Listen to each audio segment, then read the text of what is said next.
วิเศษสถานเหมือนทิพย์วิมานของหมู่ประชา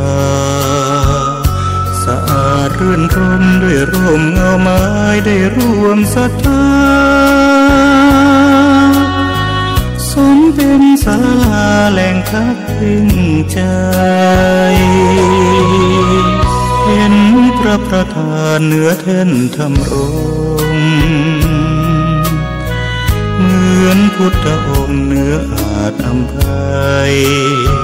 แผ่ธรรมจุนเจืออุเพื่อเราพ้องปัดป้องปวงภัยขอน้อมดวงใจกราบไหว้วันพระวัดเล็กหรือใหญ่นั้นไม่สำคัญวัดเท่าเทียมกันด้วยแรงพัฒนา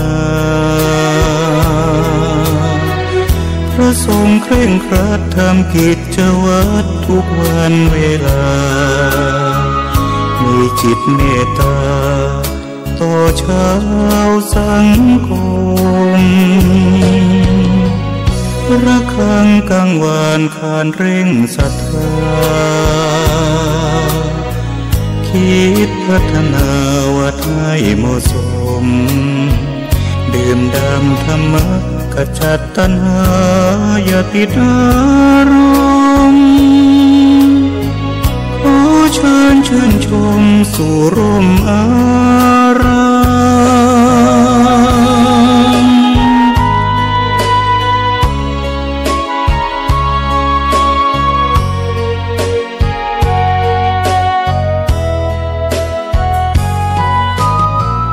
วัดเล็กหรือใหญ่นั้นไม่สำคัญ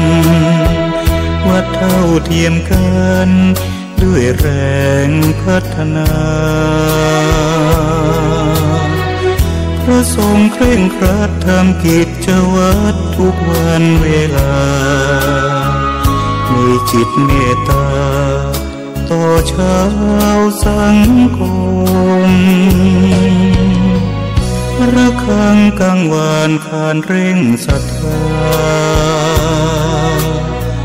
คิดพัฒนาวัดให้เหมาะสมดื่มด่ำธรรมะขจัดตัณหาอย่าติดอารมณ์ขอเชิญชื่นชมสู่ร่มอาราม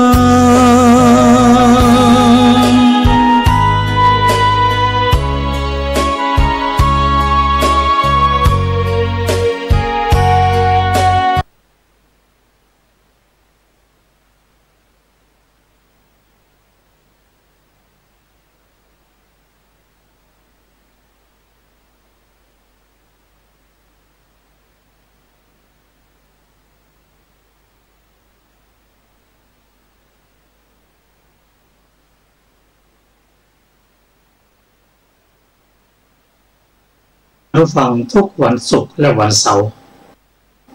ตั้งแต่เวลาสดๆนี้อยู่ใน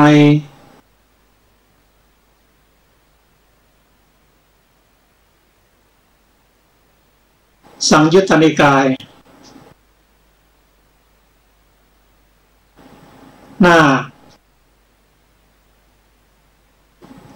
701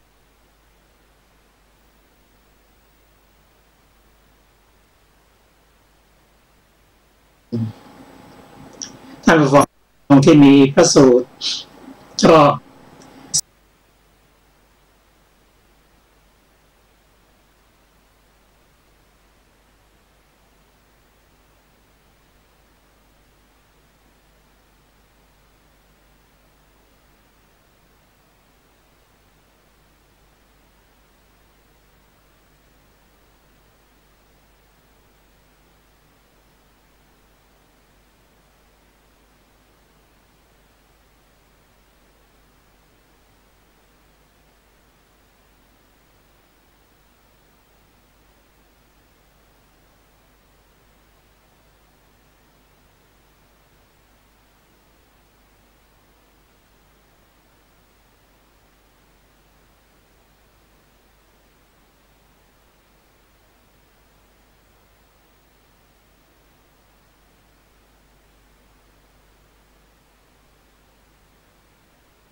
ก็แสดงว่าท่าน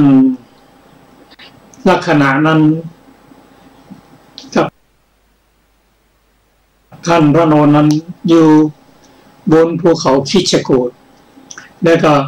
จะลงไปบิณฑบาตที่กรุงราชคฤห์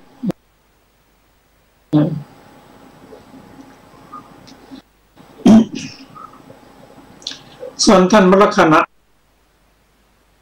รับคำของท่านพระมหาโมคคัลลานะแล้วอย่างนั้นลำดับนั้นท่านพระมหาโมคคัลลานะกำลังลงจากภูเขาคิดจะ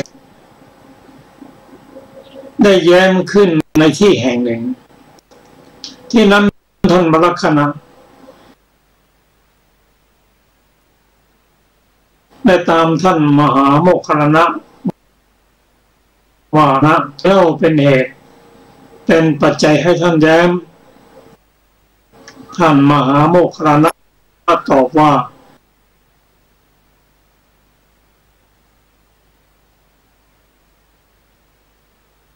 ท่านลักษณะไม่ใช่เวลาที่ผู้มีท่านมหาโมคคัลลานะนั้นท่านเป็นพระอรหันต์ท่านมีพระอรหันต์ท่านจะยิ้มแย้มแต่การยิ้มแย้มของพระอ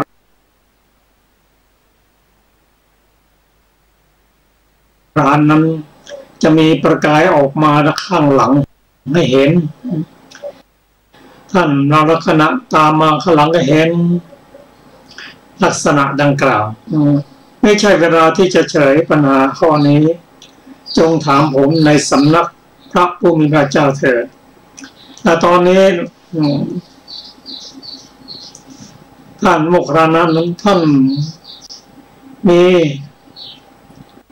เรียกว่าตาทิพย์ทิพย์จักขุสามารถจะมองเห็นเปรตเห็นเปรตบนภูเขาคิชกูฏนะครับก็ยิ้มแย้มยิ้ม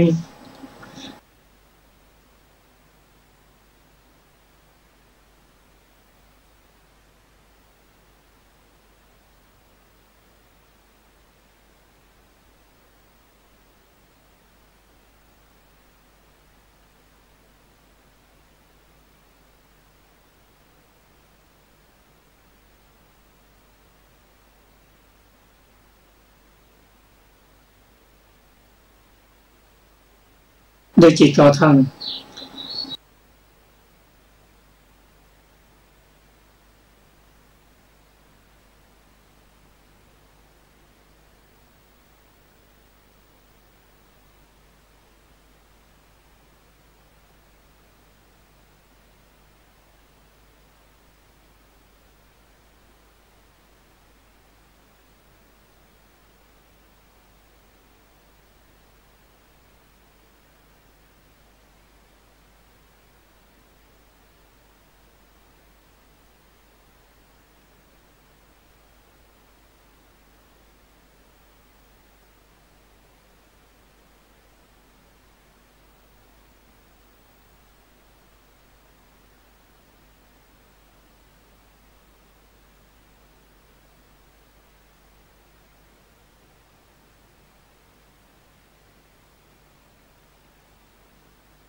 อัศจรรย์จริงหนอ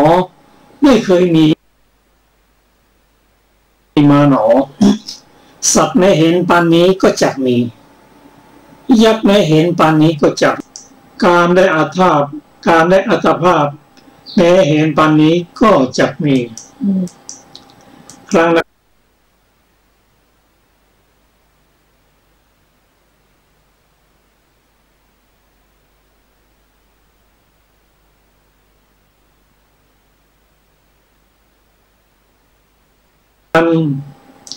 พระผู้มีพระเจ้าตรัสกับภิกษุทั้งหลายว่าดูกันภิกษุทั้งหลายสาวกทั้งหลายเป็นจากเหตุก่อนเราได้เห็นสัตว์ตัวเหมือนกันไม่ได้พยากรณ์ไว้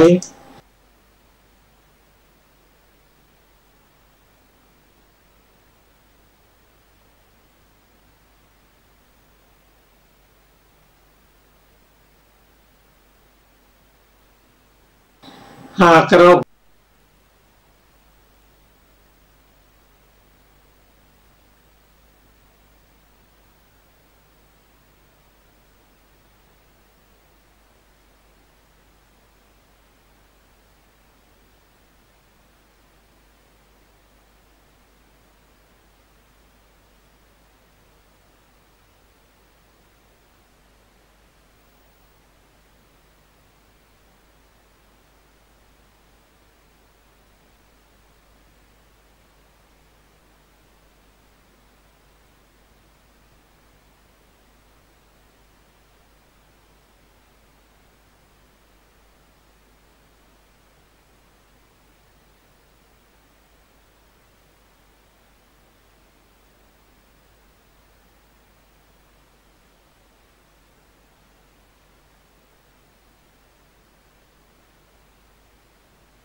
คนที่ไม่ได้ตอบพระองค์ก็ตรัสไว้ในพระสูตรนี้ว่าพระองค์เป็นพระ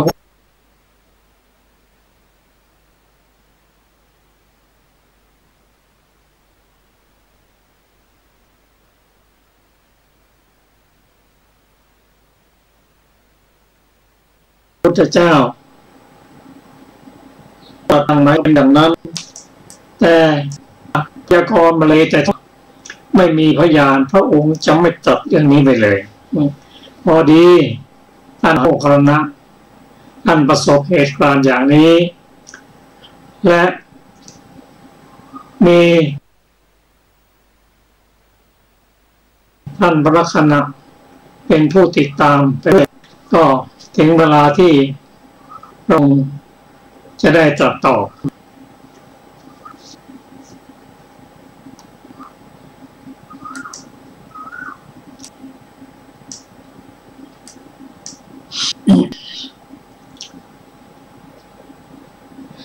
ซึ่งเรื่องนี้ท่านมหาโมคคัลลานะ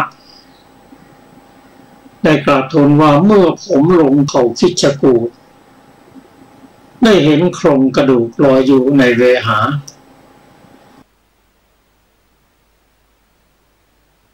พวกแรงบ้างพวกกาบ้างต่างก็โผล่มาเจาะจิกโครงกระดูกนั้นว่าโครงกระดูกนั้นส่งเสียงร้องครวญคราง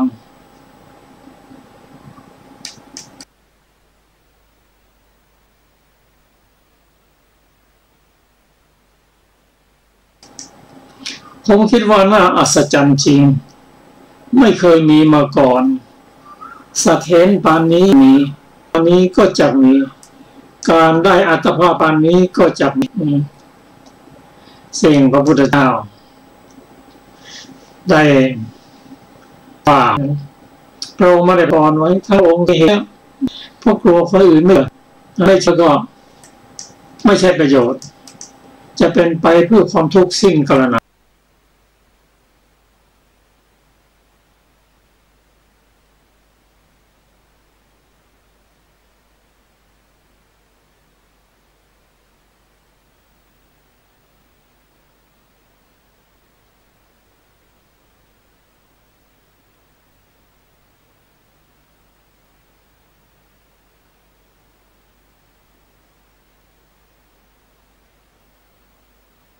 อืม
ย่อมรู้เห็นสัตว์เห็นปานนี้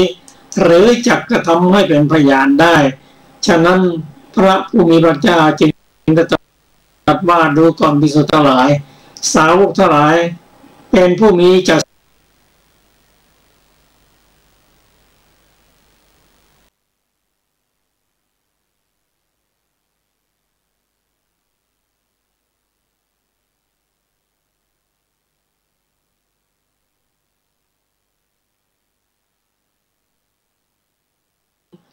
อันประมวลไว้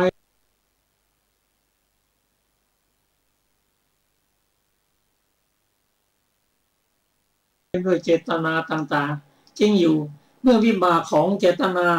อันเป็นเหตุให้เกิดปฏิสนธิในนรกนั้นสิ้นในเปรตเป็นต้นอีกเพราะเหตุปฏิสนธินั้นว่า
ผู้เรามาศึกษาพระโชติว่าแต่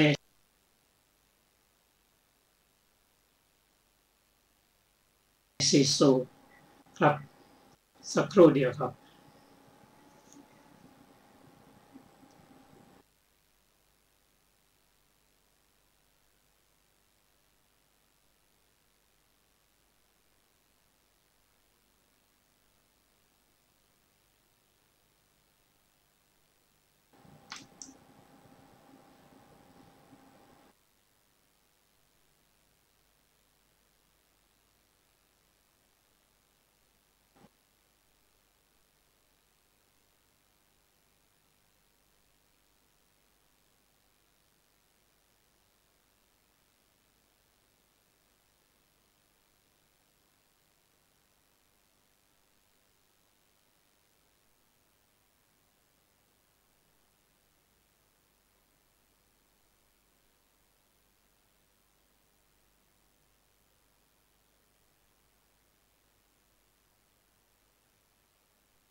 ดูยิ่งดูโยกโยนเปรียบเหมือนละครถึงบทเมื่อตอนเราใจบาลีลาแต่ต่างกันไปถึงเพียงใดต่างจบลงไปเหมือนกันคือทักทันผู้คนเขาชังที่ยิ่งระวัง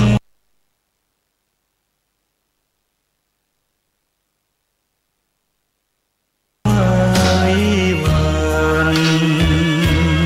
ต่างเกิดกันมาร่วมโลกเดียวกันคือผิวฉันต้องเหยียดหยามกันเหลือเกินโลกนี้คือละครบทบาทบางตอนปิดโยนยัดเยินชีวิตบางคนรุ่ง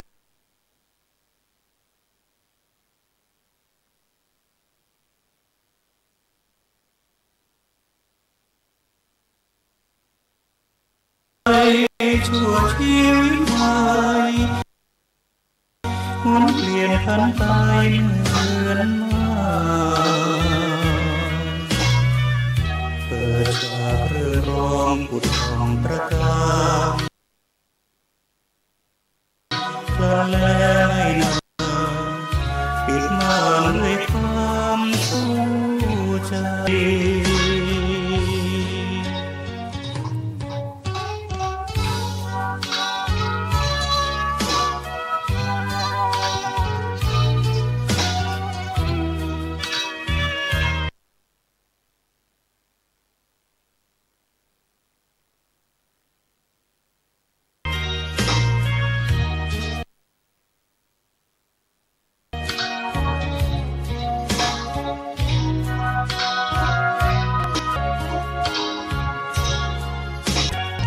โลกที่คนบทบาท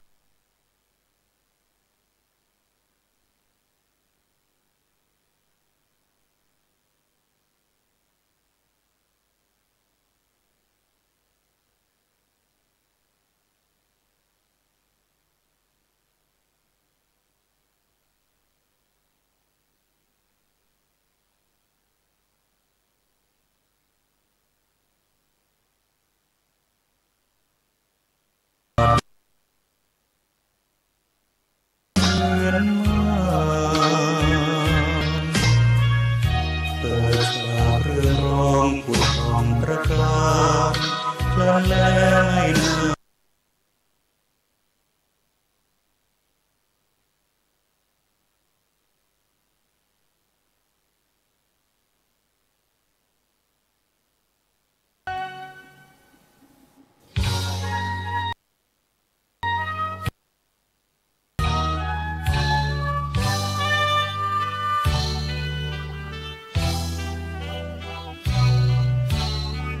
โลกนี้ดูยิ่งดูโยกโย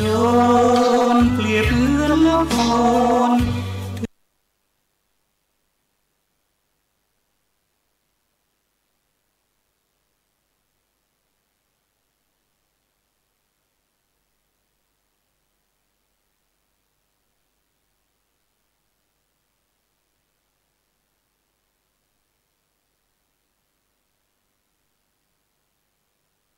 พัน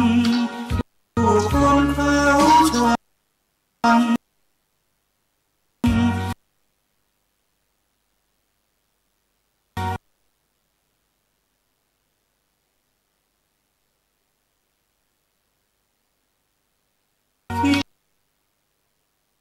กันเหลือเกิน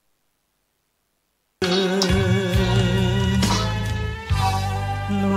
กนี้คือ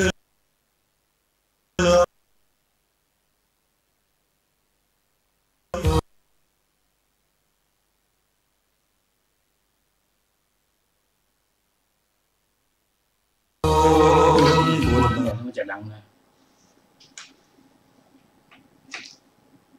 แม่ดีหรือยังปิดแล้วเจ้าปิดแล้วเจ้า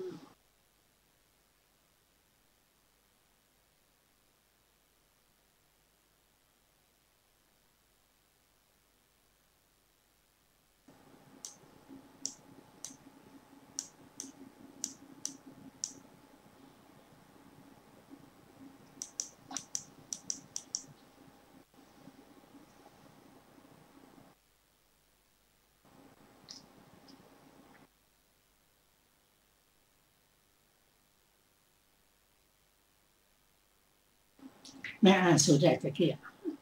อ่านสูตรนะ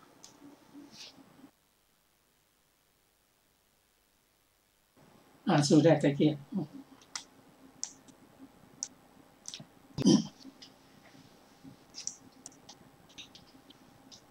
สวัสดีครับท่านผู้ฟังที่เคารพเราก็มาศึกษากันต่อซึ่งพระสูตรที่ศึกษากันนี้เกี่ยวกับเรื่องเปรตทั้งนั้นก็คือเป็นสัตว์ซึ่งอยู่ในภพของอบายภูมิ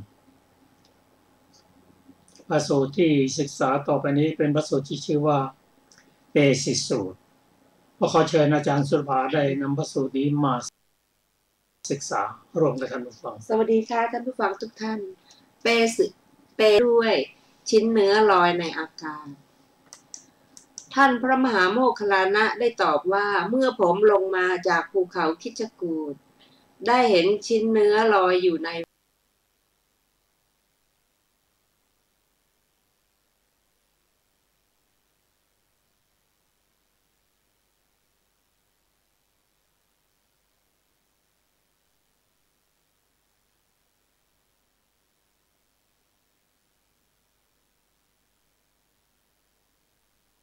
คาถาเปสิสูตรที่2มีวินิจฉัยดังต่อไปนี้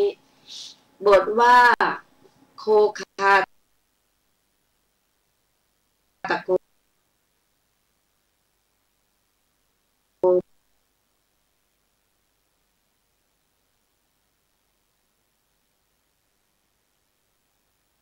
ความว่าผู้ฆ่าโคนั้นชำแหละเนื้อโคเป็นชิ้นตากแห้งใช้ชีวิตอยู่ที่นั้นจุติจากนรกชิ้นเนื้อนั่นแลได้เป็นสัตว์เกิดสะเปสิเปรตต่อไปเป็นท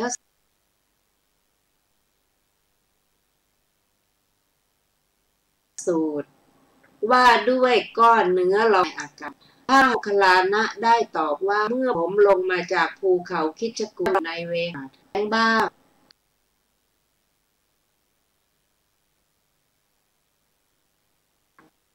ดูก่อนภิกษุทั้งหลาย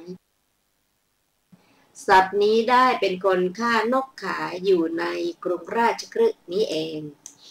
อรรถกถาปิณฑสูตรที่3มีวินิจฉัยดังต่อไปนี้บทว่าสากุนิโกความว่าในเวลาจับนกมาขายพรานนกเอาขนและหนังออกเหลือไว้แต่ก้อนเนื้อขายเลี้ยงชีพ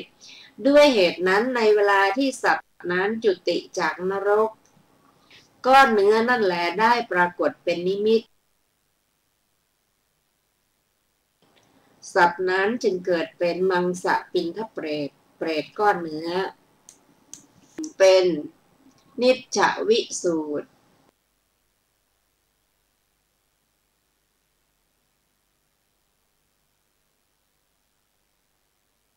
ว่าด้วยสัตว์ไม่มีผิวหนังลอยในโมคคัลลานะเมื่อผมลงจากกูฏได้บุรุษมีหนังอยู่ในบ้างพยาแรงบ้างต่างก็โผทลาตามจิกทิ้งบุรุษนั้นได้ยินว่าบุรุษนั้นส่งเสียงร้องครวญครางดูก่อนภิกษุทั้งหลายสัตว์นี้ได้เป็นคนฆ่าแกะขายอยู่ในกรุงราชคฤห์นี้เองอรรถกถามีดังต่อไปนี้นะคะเมื่อพรานแกะนั้นฆ่าแกะถลกหนังออกขายเลี้ยงชีพร่างของแกะที่ไม่มีหนังได้ปรากฏเป็นนิมิตโดยนัย ก่อนนั่นแหละเพราะฉะนั้นจึงเกิดเป็นนิจ